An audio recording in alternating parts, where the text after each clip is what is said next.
오늘은 하나님 위에 계신 하나님이란 제목 가지고 하나님의 말씀 증거하겠습니다.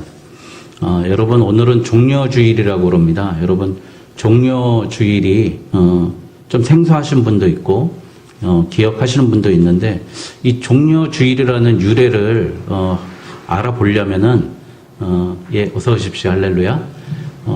종려주일이라는 유래를 알아보려면은 이게 좀 어려운 말인가요? 신약과 구약의 중간 시대가 있습니다. 그러니까 말라기, 여러분들 성경 아시지 않아요? 구약의 맨 마지막 말라기 때부터 예수님이 오시기까지 약 400년이라는 시간이 성경이 안 쓰여져 있습니다. 그런데 400년이라는 시간이 성경이 안 써 있으니까 그때는 하나님 안 계신가? 그게 아니라 여러분들 알렉산더 대왕 아시지 않습니까? 알렉산더가 이제 지중해 연안을 다 점령합니다. 그 다음에 그의 후예들이 또 나라를 점령하는데요. 그 후예들의 이제 분쟁이 시작됩니다. 그러다가 여러분들 좀 들어봤을 분도 계신데, 예수님 오시기 한 130년 전에 마카비 혁명이 일어납니다. 그래서 하스몬 왕조라고 이게 독립운동이 일어났습니다. 예수님 오시기 130년 전에. 그래서 그 외부 세력을 싹 몰아내고 새로운 그 유대 독립국가를 건설하는 그런 왕조가 건설이 됩니다. 그 마카비 혁명이 일어날 때, 그 마카비 장군이 올 때, 별명이 그 뜻이 망치라는 뜻인데요. 마카비가 왔을 때 사람들이 흔들었었던 나뭇가지가 축하합니다. 그랬을 때, 그 왕이 왔을 때 흔들었었던, 개선 장군이 왔을 때 흔들었었던 게 종려나무 가지입니다. 지금 저렇게 보이는 저것처럼 생겼어요. 아까 예배 전에 제가 종려나무 주일이라고 보였던 야자수입니다. 그래서 팜트리라고 그러는데, 팜트리니까 야자수 같이 생긴 것을, 기다란 거를 사람들이 흔드는 겁니다. 예수님이 오늘 이곳에 주일날 예루살렘에 입성하시는 그때 군중들이 종려나무 가지를 흔들면서 호산나 다윗의 자손이여 우리를 구원하소서, 이 얘기를 하는 겁니다. 그런데 그들이 얘기했던 호산나 다윗의 자손이여 우리를 구원하소서라는 그 구원이 과연 어떤 구원이었냐면은, 마카비가 혁명에서 그 하스몬 왕가를 이루었듯이 자기 나라를 독립해주기 원했던 그런 목적을 가지고 왔던 것입니다. 자, 우리가 지난주에 제가 다시 한번 설명을 드리면, 하나님께서 유다 지파를 사랑하시고 선택하신 이유에 대해서 한번 얘기를 했어요. 하나님이 왜 유다 지파를 선택했는가를 한번 잠깐 좀 되돌아서 한번 생각을 해볼게요.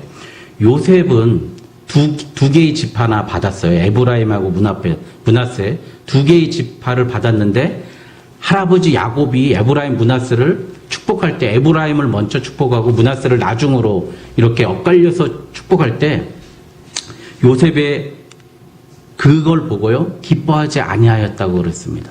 그러니까 하나님의 뜻인데, 하나님의 뜻을 요셉은 기뻐하지 아니하였다라고 그랬습니다.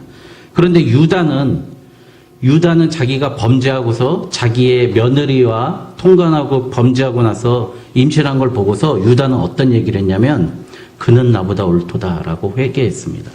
여러분, 이때부터 결정적으로 유다 지파에서 예수님이 나오게 됩니다. 그러니까 유다는 우리 돌아온 탕자 이야기 잘 아시지 않습니까? 아버지를 떠나서 돌아온 그 탕자와 같이 하나님께 돌아온 지파였고요. 요셉은 우리는 선택받은 족속이야, 그런 우월감으로 살았던 지파였어요. 그래서 결국엔 예수 그리스도나 다윗이 유다 지파에서 나온다는 겁니다. 그러니까 하나님의 생각과 우리의 생각이 이만큼 다른데, 오늘 말씀도 마찬가지예요. 하나님이 생각하시는 구원과 이스라엘 민족들이 생각하는 구원은 다르다는 거예요. 그 요한복음에서 보면 빌라도가 예수님을 신문할 때, 내가 이 유대인의 왕이냐라고 빌라도가 물어봅니다. 그런데 예수님께서 내 나라는 이곳이 아니라고 분명히 말씀하십니다. 그러니까 빌라도가 너는 죄가 없다, 손을 씻어버립니다. 자, 세상 사람들은 우리를 구원해줄, 독립할 수 있는 그 왕을 원했지만, 예수님은 온 인류를, 영혼을 구원하실 생각을 가지고 예루살렘에 입성하신 겁니다. 그래서 오늘 말씀을 통해서 우리가 하나님의 일을 한다고 하고 하나님의 역사를 우리가 안다고 하고 하나님을 신앙적으로 생각하고 나누지만 하나님이 생각하는 하나님의 뜻과 우리가 생각하는 우리의 생각과 하나님의 뜻과 분명히 다르다는 거예요. 그것을 오늘 좀 몇 가지 진단을 해보려고 합니다. 여러분, 제가 얼마 전에 그런 예를 한번 드린 적이 있어요. 제가 무릎이 연골이 아파가지고 수술을 하는데 의정부에 있는 어느 병원에 갔더니 이 인대가 끊어졌다고, 멀쩡히 잘 걷고 있는 사람한테 인대 수술해야 된다고, 수술 날짜 잡아야 되고 수술 비용은 400만 원이고 그 인대는 죽은 사람 그 인대를 해가지고 얼린 인대를 써야 된다고 그런 적이 있다고 했지 않습니까? 우리가 진단을 제대로 하지 못하면, 내 심령 상태 진단을 제대로 하지 못하면 제대로 치료할 수 없듯이, 우리가 정말 오늘 이 말씀, 군중들이 외쳤던 호산나와 우리가 외치는 예수 그리스도와 예수님이 원하시는 진정한 구원이 뭐가 다른가 좀 나눠보려고 합니다. 첫 번째 우리가 착각하는 것 중에 나의 평생 소원이 하나님의 뜻이라고 착각하는 게 많이 있습니다. 이스라엘의 진정한 소원은 잃어버린 가나안 땅의 회복이었습니다. 다윗의 영광을 되찾는 시오니즘이었습니다. 그러나 예수님은 그게 아니라고 그러십니다. 예수님은 인류의 영혼을 구원하기 위해서 이 땅에 오셨다고 그랬습니다. 그러니까 여러분들, 우리는 우리의 소원이 나쁘다는 게 아니라요, 우리의 소원을 이루기 위해서 우리는 베드로와 유다와 같이 의심, 내 감정, 내 이익, 그 위협의 해소를 위해서 예수님을 이용한다는 거죠. 예수님이 정말 예수님의 수제자로 있었던 베드로가 왜 3번이나 부인했을까요? 결정적에서 내 목에 칼이 들어올 때는 예수님은 나의 주가 아닌 겁니다. 내가 수제자로서 유지할 수 있을 때 위대한 양이지, 내가 예수님과 같이 죽으라고 할 때는 예수님은 나의 구주가 아니었던 겁니다. 유다 마찬가지입니다. 나의 부귀 영화를 위해서는 필요한 예수님이지만 그렇지만 내가 가난해진다면, 내가 부유해지지 못한다면 예수님은 철저히 나의 구주가 아닌 것입니다. 여러분, 요즘에 교회마다 이것 때문에 문제잖아요. 그루밍 성폭력이 문제라고 그럽니다. 자, 제가 우월한 지위를 가지고 우월한 전도사님들이 어린 학생들을 성추행하는 거예요. 전적으로 신뢰하고 의지하고 그러니까 그렇게 하는 거예요. 바로 그런 게 베드로나 유다나 똑같은 거예요. 예수님을 이용해서 자기의 악한 목적을 찾는 거예요. 목적을 이용하는 거예요. 그것을 목적을 달성하는 거예요. 여러분, 사이비 종교가 왜 나쁠까요? 사이비 종교의 가장 큰 문제는 자꾸 차단시키는 거예요. 여러분, 그런 책 보지 마세요. 여러분, 그런 데 가지 마세요. 여러분, 저는 여러분들께 많은 책을 보라고 권해주고 싶어요. 특히 기독교 고전을 좀 많이 봤으면 좋겠어요. 그 책을 읽어보면 우리가 믿는 기독교가 얼마나 객관적이고 객관적인 종교고 정말 논리 정연한 종교인지 알 수 있습니다. 그런데 사이비들은 자꾸 귀와 눈을 막아버리는 거예요. 자, 이렇게 하는 이유가 뭐냐면요, 바로 자기 개인의 목적을 이루기 위함입니다. 우리가 교회에 나와서 하나님의 목적을 이루기 위해서 나오니까. 저도 그런 거에 대해서 너무 실수를 많이 해서 요즘에 회개하고 있는데요. 내가 사람들 앞에서 조금 내가 주목받으면 하나님의 일을 했다고 생각해요. 내가 주목받으면. 근데 내가 사람들 앞에 주목받지 못하고 내가 사람들 속에 묻혀 있으면 나는 오늘 하나님의 일을 한 게 아니야. 그냥 자릿수 채워주러 왔어. 그런 생각을 갖고 있어요. 개척교회 목사가 가장 힘든 게 뭐가 있을까요? 사람 문제 아닙니까? 사람 문제. 근데 가끔씩 보면 저한테 이렇게 문자가 오고 뭐 한 거 보면은 저희 가장 약점을 건드리는 거예요. 난 이제 교회 못 나와요. 앞으로 나오기 힘들 것 같아요. 그런 얘기를 하시는 거예요. 그럼 개척교회 목사로서 가장 힘들잖아요. 자, 그런데 그런 약점을 건드릴 때 우리는 어떻게 해야 돼요? 하나님을 바라봐야 됩니다. 예. 그 사람이 아무리 중요하고 그러다 할지라도요, 그 사람 비유 맞추자고 할 수는 없는 거잖아요, 우리가. 그게 중요한 거예요. 우리가 사람의 비유를 맞출 수 없듯이 하나님이 원하시는 건 뭐냐면은 하나님께서 원하시는 그 나라를 우리가 이루려고 매일매일 나가야 되는 거예요. 근데 이런 문제가 있다는 거죠. 두 번째, 내 뜻이 이루어져야 그것이 하나님의 나라의 성취라고 우리는 잘못 생각하는 거예요. 제가 아는 정말 존경하는 전도사님은 자기 아버님이 암으로 투병했어요. 5년 동안 투병하다가 결국엔 돌아가셨다는 거예요. 순복음교회 다니시는데. 그 문제를 가지고 3년 동안 기도했대요. 하나님 왜 저를 버리셨냐고. 근데 여러분 맞나요? 하나님이 생명을 거두어 가신 것도 하나님의 뜻이고 하나님 병을 고쳐주신 것도 하나님의 뜻이에요. 지금 미국에 있는 그런 복음주의, 우리나라 오순절 계통 어떤 생각을 하냐면 내 영혼이 잘된 것 같이 범사가 잘 돼야 된다고 생각하는데요. 중요한 건 하나님을 사모한 자, 그 뜻대로 부르심을 입은 자에게는 모든 것이 협력하여 선을 이룬다 그랬어요. 그 뜻대로 부르심을, 하나님의 뜻이에요. 하나님의 뜻. 내가 부유하게 살아야 하나님께 축복받은 게 아니라는 거죠. 근데 우리는 이렇게 생각하는 거예요. 여러분 마태복음 제가 이제 신약 공간복음을 쭉 읽어봤어요. 이번 한 주간 동안 읽어보면서 예수님이 그러는 거예요. 너희들 제발 가난한 사람, 이웃, 형제, 자기 가족들에게 좀 나눠주라, 베풀어라. 그 말씀이 그렇게 많은지 몰랐어요. 가부와 나그네들 좀 도와줘라. 여러분 근데 교회에서는 여러분 먼저 하나님께 드리고 도와줘라 그렇게 얘기합니다. 뭐가 옳은가요? 둘 다 옳죠. 여러분 하나님께 온전히 드리고요. 가난한 자들에게 베풀라고요. 예? 도와주라고요. 여러분 그렇게 하나님께서 말하는데 우리는 보여지는 이 세계, 교회라는 이 공간에서만 하나님께 드리는 것 가지고 만족한다고요. 제가 우리 김효선 집사님 재정 담당하고 있어서 이런 얘기를 했어요. 우리 교회는 이제 좀 헌금봉투 드릴 때 이름 안 쓰면 안 될까요? 그 얘기를 했어요. 굳이 이름을 왜 쓰죠, 우리가? 하나님이 받으시는데. 어느 교회는 주보에다가도 이름을 다 적죠. 교인이 3,000명 모이는데 거기에 300명 이름을 다 쓰더라고요.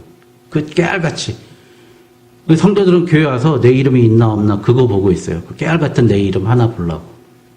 여러분, 우리가 사람한테 보이려고 물질을 드리는 거 아니고 우리가 물질을 드리는 가장 큰 목적이 뭐죠? 구약시대에 제사 지낼 때 가장 큰 목적은 내가 그 제단에 올라가서 죽어야 되는데 내가 못 죽으니까 내가 키우는 가장 어린 양, 가장 이쁜 그 새끼 대신해서 내 분신과 같은 거 대신해서 드립니다. 하나님. 나를 죽여주시옵소서. 그러면서 우리가 그걸 드리지 않습니까? 그게 봉헌의 의미죠, 사실은. 내가 죽습니다 하는데 내 이름이 왜 나올까요? 제가 그래서 그런 얘기를 우리 집사님께 하면서 사실 아무 의미도 없는 건데 우리가 너무 많은 것에 그렇죠. 기존에 해왔던 관습, 관례라고 생각하는 거예요. 하나님이 정말 기뻐하신 건 하나님께 나올 때 온전히 엎드리면서 반대로 이웃에게 그 아파하면서 나누어줄 수 있는 것. 그런 고난주간 한 주간 되시길 주님의 이름으로 축원드립니다.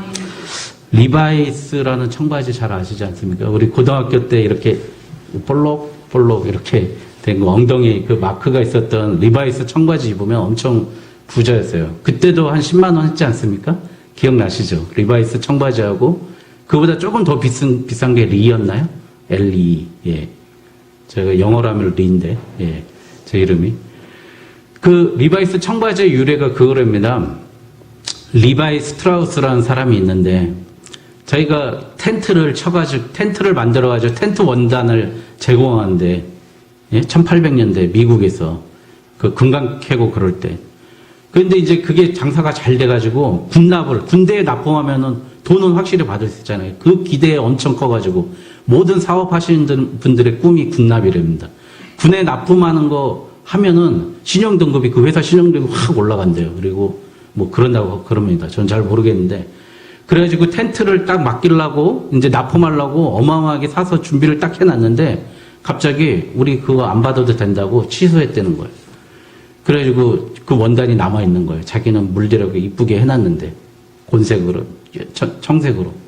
그런데 이제 낙심해가지고 참 처절하게 있는데 한 군데 이렇게 보니까 사람들이 335 광산에서 일을 하고 있는데 점심시간에 바늘로 자기 옷을 깁는 걸 보는 거예요. 보니까 옷이 너무 약해서 조금만 일해도 해지는 거예요. 그거구나. 이거를 이 원단을 가지고 작업복을 만들면 어떨까? 그래가지고 만들어진 게 리바이스 청바지입니다. 자기 이름을 따서 리바이 스트라우스인데 이 사람 이름이 리바이스라고 청바지를 만들었다는 거예요. 여러분 그가 만약에 좌절했다면, 예? 난 이제 다 망했어, 끝났어라고 생각했다면 어떻게 되겠습니까? 그런데 거기서 힌트를 얻은 거예요. 여러분 정말 전쟁이 나쁜 거잖아요. 근데 전쟁이라는 의미가 이거래요. 전쟁론을 쓴 독일의 클라우제비츠가 나의 의지를 관철하기 위해 적에게 굴복을 강요하는 폭력행위랍니다. 여러분 우리 전쟁같이 살고 있지 않습니까? 교회에서. 내 의지를 강요하기 위해서, 가정에서 내 의지를 강요하기 위해서 또 굴복해야 하고 폭력을 쓰지 않습니까? 죄송하지만 전 옛날에 그런 적이 너무 많아가지고요. 지금도 그렇습니다. 제가 이번 주 일주일은 이제 고난주간을 앞두고 저의 부족함을 좀 덜어보려고 집에서 내가 이제 설거지는 내가 해야 되겠다 생각을 했어요. 밥을 3번 먹었는데 설거지를 딱 1번밖에 못했어요. 제 의지가 굴복당했습니다. 가정에서 우리 자녀에게, 부모에게, 형제에게 내 의지를 강요하지는 않습니까? 이게 바로 폭력이라는 거고, 이게 전쟁 같은 삶이라고 합니다. 내 뜻대로 이루어져야, 하나님 뜻 상관없어요. 내 뜻이 이루어지지 않으면 하나님 안 계신 거예요. 하나님 없어요. 난 다른 하나님 찾을래요. 그게 하나님 위에 있는 하나님이라는 겁니다. 우리 잘못 믿고 있는 하나님이라는 거죠. 첫 번째, 내 평생 소원이 이루어져야 되고, 두 번째, 내 의지가 관철돼야 된다고 생각하는 게 바로 우리가 착각하는 하나님 위에 있는 하나님입니다. 세 번째, 예수님을 선택의 대상으로 착각하고 있는 겁니다. 그 오스 기니스라고 소명이라는 책이 있는데요. 다 읽어보셨을 겁니다. 공부하셨던 분들은. 여러분 꼭 한번 읽어보세요. 정말 좋은 책이고, 그 책을 읽으면 내가 교회에 왜 나와서 왜 겸손히 일해야 되는가, 왜 하나님만 바라봐야 되는가 알려주는 책입니다. 너무 좋은 책이고, 제가 정말 친한 제 송소왕이라는 친구가 있는데 제가 목회를 하겠다고 하니까 그 책을 2권이나 저한테 사줬어요. 2권이나 사줘서 자기가 밑줄 긋고 정리하고 그랬는데, 어느 곳에서든지 누구든지 어떤 사람을 만나든지 하나님께 집중하는 방법에 대해서 끝까지 써놓은 좋은 책입니다. 그분이 쓴 저항이라는 책이 있어요. 제가 정은주 전도사님께도 선물해 드렸는데, 저항이라는 책에 보면은요, 현대 사회의 문제점이 3가지가 있다고 합니다. 첫 번째, 파편화라는 문제. 파편화되어 있다는 거예요. 뭐죠? 오늘 예배드리고 이렇게 목사 가운을 입고 예배드리는 이경재하고, 내일 직장에서 일하는 이경재하고, 내일 퇴근해서 친구들 만나는 이경재하고 각기 다른 이경재라는 거예요. 익명화 속에서 여기서는 거룩한 척, 저기서는 어떤 척, 저기서는 발랄한 척, 통합되지 않고 다 파편적으로 내가 나눠져 있다는 겁니다. 그게 현대사회의 문제점이라는 겁니다. 두 번째, 창문 없는 방에 갇혀 있다는 거예요. 우리 교회도 지금 창문이 없네요. 네. 이 성경은 우리의 믿음을 강화하기 위해서 하나님께서 직접 우리에게 나타나 주신 게 성경입니다. 우리가 그럼 이 목적이 뭐예요? 하나님을 하나님 되게, 하나님 믿게 하기 위해서 만든 글이 성경입니다. 그런데 우리는 이 잣대를 가지고 어떤 잣대를 대냐면 과학이라는 잣대를 댑니다. 여러분, 화석 보십시오. 인류 보십시오. 어떻게 6일 만에 창조가 돼요? 창조 안 돼요. 45억 년 전에 됐어요. 이렇게 얘기를 하는 겁니다. 자, 세상 바깥에 있는, 그 너머에 있는 세상을 보지 못하게 한다는 거예요. 지금 오로지 과학이라는 잣대, 오로지 증거대봐, 실증해봐, 그 잣대를 가지고 우리의 눈과 귀를 지금 막고 바보처럼 만드는 겁니다. 이 파편화라는 거, 그 문제, 여러분 나중에 한번 제가 좀 다루겠습니다. 세 번째, 제가 얘기하고 싶은 것, 여러분들한테 자꾸 선택의 기회를 많이 준다는 겁니다. 여러분 홈쇼핑 가면 뭐 무슨 닷컴 보면은 가격 비교 쫙 나오고, 예? 뭐예요? 가성비 나오고 후기 나오고, 그래서 내가 다 선택할 수 있지 않습니까? 그 선택할 수 있다는 거를 주면서 우리는 무슨 기쁨을 누리죠? 내가 하나님이 있다는 기쁨을 누리는 겁니다. 예수 그리스도밖에 없는데 이 예수 그리스도는 내가 믿고 싶은 예수 그리스도가 아니야. 인터넷에 보면 얼마나 많은 설교들이 돌아다닙니까? 거기서 내가 좋아하는 설교만, 내가 취사 선택할 수 있는 설교만 있는 거야. 내가 동의하지 못한 하나님의 말씀은 동의할 수 없어. 선택할 수 있다는 그 잘못된 것이 있습니다. 우리가 바로 하나님이 되려고 하는 겁니다. 우리가 버튼 하나 누르면서 나는 A라는 교회는 선택할 수 없어. 이렇게 하는 거예요. A라는 목사님 말씀은 난 선택할 수 없어. 물론 그럴 수 있겠지만 거기서 하나님의 말씀이 온전히 전해진다면 다 순종해야 되는데, 포괄적으로 순종해야 되는데 우리는 취사 선택한다는 겁니다. 바로 이게 포스트 모더니티입니다. 내가 이 세상의 중심이고요. 내가 중심이 돼서 하늘의 별과 다른 나를 중심으로 해서 돌아간다는 착각을 갖게 되는 겁니다. 오늘 말씀에 수많은 군중과 무리들은 종려나무 가지를 흔들며 제2의 다윗, 제2의 마카비, 제2의 모세를 기대하고 있었습니다. 군중들은. 그러나 예수님은 처참히 끌려갈 때, 예수님이 처참히 끌려갈 때 그렇게 호산나 외쳤던 그 사람들은 예수를 십자가에 못 박아라, 그렇게 얘기했습니다. 단 5일 만에 그렇게 변모해버렸습니다. 사람들이. 우리가 그렇게 예수님을 함부로 선택할 수 있는, 하나님 위에 있는 하나님으로 전락할 수 있다는 겁니다. 예수님은 우리가 선택하는 분이 아니라 그분이 우리에게로 오신 것입니다. 그가 먼저 우리를 사랑하셨습니다. 우리가 예수님을 선택하면 우리가 복을 받고 구원받는 것이 아니라 그분이 우리를 불가항력적으로 오늘 우리를 선택하시고 우리를 살려주셨기 때문에 우리는 아무 말도 아무 선택도 할 수 없습니다. 오늘 이 나귀처럼 주께서 쓰시겠다고 할 때 우리는 조용히 나아가 순종하는 것입니다. 그래야 예수 그리스도의 십자가의 역사가 5일 뒤에 이루어진 겁니다. 오늘 우리에게, 나에게 이경재 너를 쓰겠다 부르십니다. 하나님 위에 하나님으로 굴림해서 저는 그거는 안 돼요. 그것은 제 뜻이 아니거든요. 라고 말하고 있지는 않습니까? 당신을 믿으면 내 삶에 별 도움이 안 되는데요. 하며 불순종하고 있지 않습니까? 아니요. 저는 지금 그거보다 더 원대한 계획이 있으니 잠시 기다려주세요. 라고 말하고 있지 않습니까? 여러분, 우리는 꿈에 취하지 말고요. 하나님의 목적을 붙잡아야 됩니다. 여러분, 그게 오늘 결론입니다. 우리에게 꿈을 주신 것은 요셉이 하나님께서 생명을 구원하시기 위해서 나를 먼저 이리로 보냈나이다. 하나님께서 이루신 그 목적, 그 자리, 그 대권, 그게 중요한 게 아니라 대능을 구하는 저와 여러분 되시길 주님의 이름으로 축원드립니다. 네, 기도하겠습니다.